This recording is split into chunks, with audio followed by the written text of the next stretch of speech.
and there was these huge fights among people, verbal fights.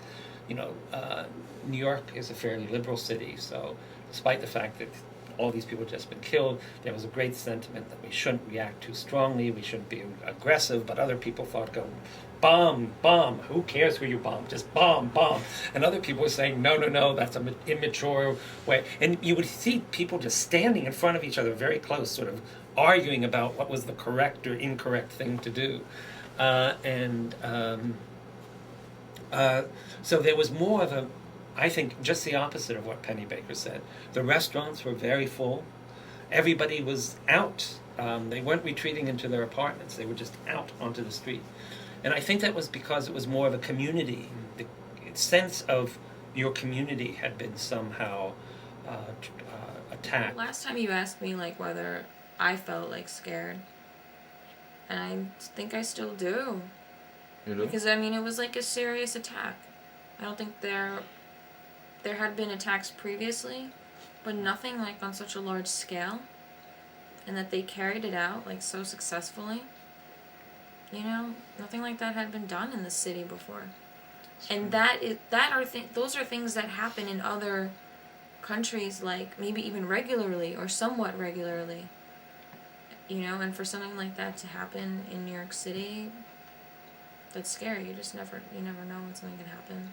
And I think things actually began to change interesting enough was on, there's a program, Saturday Night Live. I'm not sure if you're familiar with it. It's classic now. And the mayor and some of the police and firemen went on the program and said, you have permission to laugh.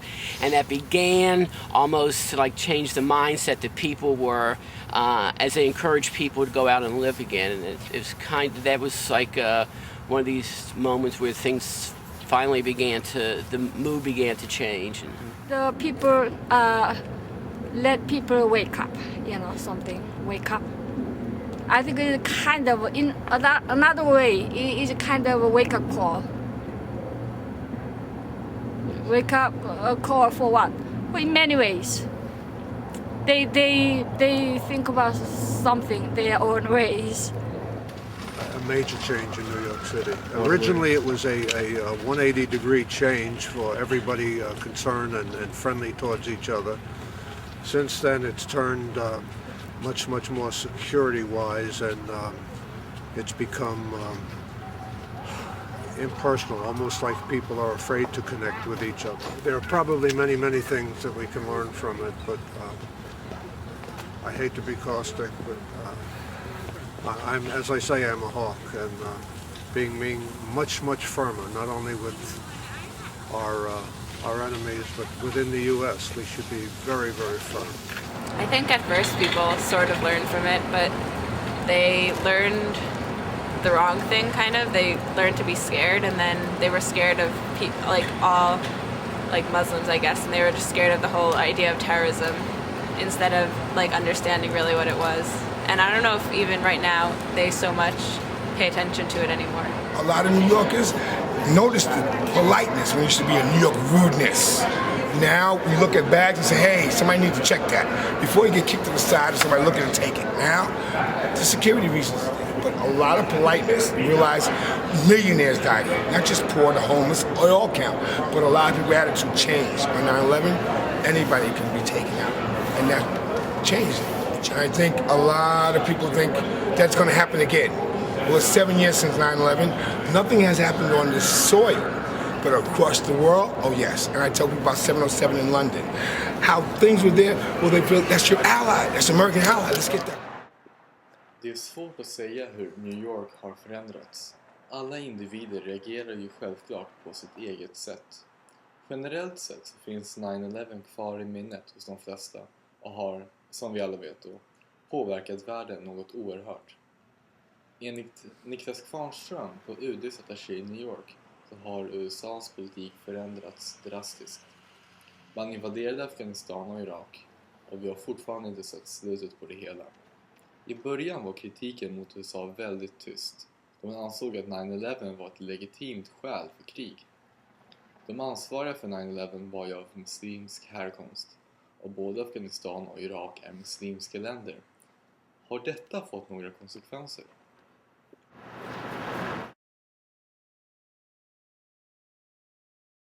So my mind was very malleable, very subject to change, and I was completely ignorant about the matter, and I was confused. I mean, my dad told me that day that it was the Muslims did this, and he generalized it to the whole religion. He said the Muslims are bad people, essentially. And I took that in. I completely I was just like, okay. Of course, now I don't believe it's that simple. I don't really look at things in terms of black and white, good and evil, right and wrong, major and minor. I know it's a lot more complex than that. But then I did. So,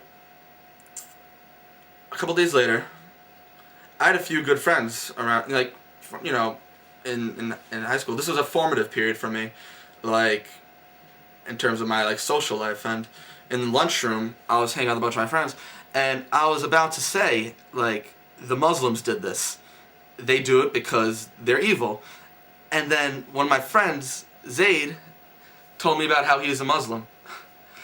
So I came really close to and I realized how ignorant I was, and how ignorant of a thing it could have been for me to say that. I think when we say Islamophobia, how people will just have that fear. When something happens around the world, they think we're going to be next.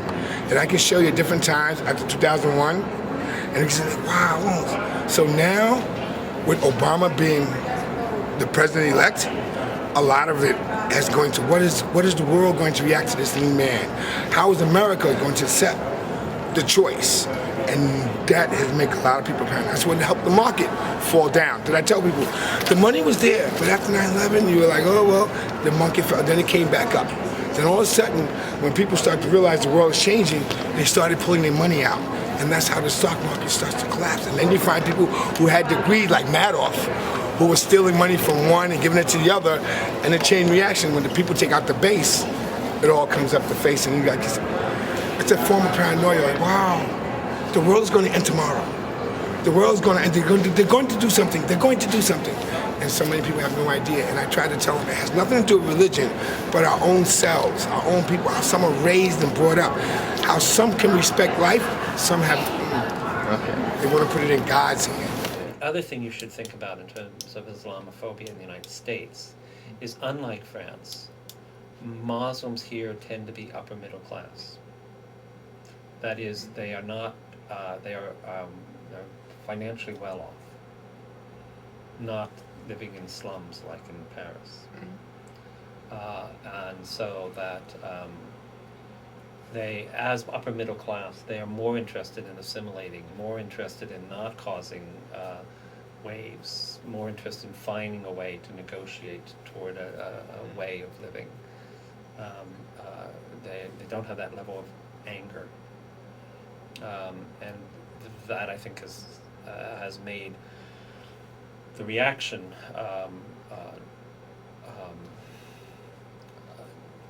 not excessive. Den sociologiska termen scapegoating betyder att man skyller en viss händelse på en särskild grupp, också kallat för guilt by association. Detta hände till exempel under 1930-talet i Nazityskland, då man beskyllde den judiska befolkningen för diverse ekonomiska och vardagliga problem. En hel folkgrupp som i själva verket inte hade någonting med saken att göra fick ta på sig skulden för det som några andra hade gjort. Det här är det clash of civilizations, olika värderingar står mot varandra, vi måste försvara, och det var ju det Bush egentligen menade, så att det either you're with us or you're against us. Så en konsekvens av det är ju att världen liksom fick nya frontlinjer. Man delade in och man gjorde mycket för att skapa de här nya frontlinjerna, vilket ju märks i massor av saker också i vårt dagliga, alltså allt ifrån när vi flyger och vi har hela de här säkerhetskontrollerna till det som ni också har frågat mig med om islamofobin, alltså och misstron mot människor särskilt från arabvärlden och från Mellanöstern och så, och muslimer i allmänhet som huvudsakligen inte kommer från Mellanöstern utan från andra delar av världen.